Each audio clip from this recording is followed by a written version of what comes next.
আমরা কীট পতঙ্গের মতো, আমরা তো কীট পতঙ্গ, কিন্তু এই কীট পতঙ্গের কাছে তো ভোট চান আবার আপনারা।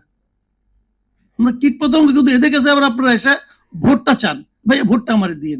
তো চান যখন, তাহলে একটু দয়া করে বলেন যে কাজটা আপনারা করছেন, যে ভোটটা দিয়ে আপনারা ওখানে পাঠাইছি, তো আপনারা একটু আমাদেরকে ইনফর্ম করবেন না যে কেন এটাকে রহিত করলেন, কেন এটাকে পরে আলোচনা করবেন, কেন এখন সংশোধন করবেন, আর কেন ৯৮টার কিছুই করবেন না, ব্যাখ্যাটা কি?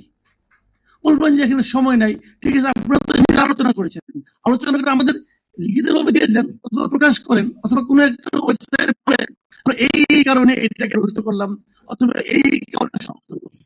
কি করবেন? যখন যেগুলো সংশোধন আকারে দিন, তার মধ্যে একটা হলো ওই যে জিনিসটা নাকি আওয়ামী লীগ নিষিদ্ধ করা ব্যাপারটা, ওটা কি সংশোধন করছে? আমরা তখনই বলেছিলাম যে একটা নির্বাহী আদেশের মাধ্যমে একটা রাজনৈতিক দলকে নিষিদ্ধ করা ঠিক না। এটা বিএনপিও বলছে।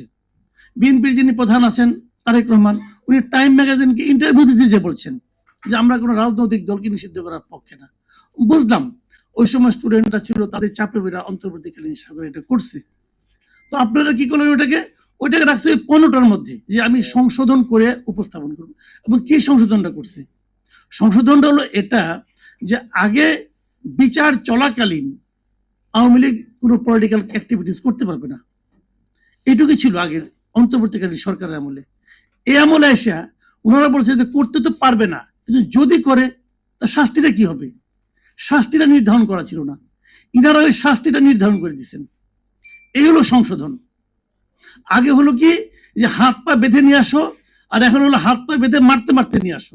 এই বিএনপি তাদের ৩১ দফায় বলেছে, আপনারা পারেন পড়বেন ৩১ দফা ২১ নম্বর দফাটা, সেখানে তারা বলেছে যে স্থানীয় সরকারের কোথাও তারা কোনো প্রশাসক নিয়োগ করবে না, কেবল দুটো কারণে করবে। একটা কারণ হলো যদি সে মারা যায়, অথবা যদি সে দণ্ডপ্রাপ্ত হয় আদালত কর্তৃক, এছাড়া তারা কোনো প্রশাসক নিয়োগ করবে না। এই কথাটা আমাদেরকে ভোটের আগে আরেকবার মনে করাই দিচ্ছে।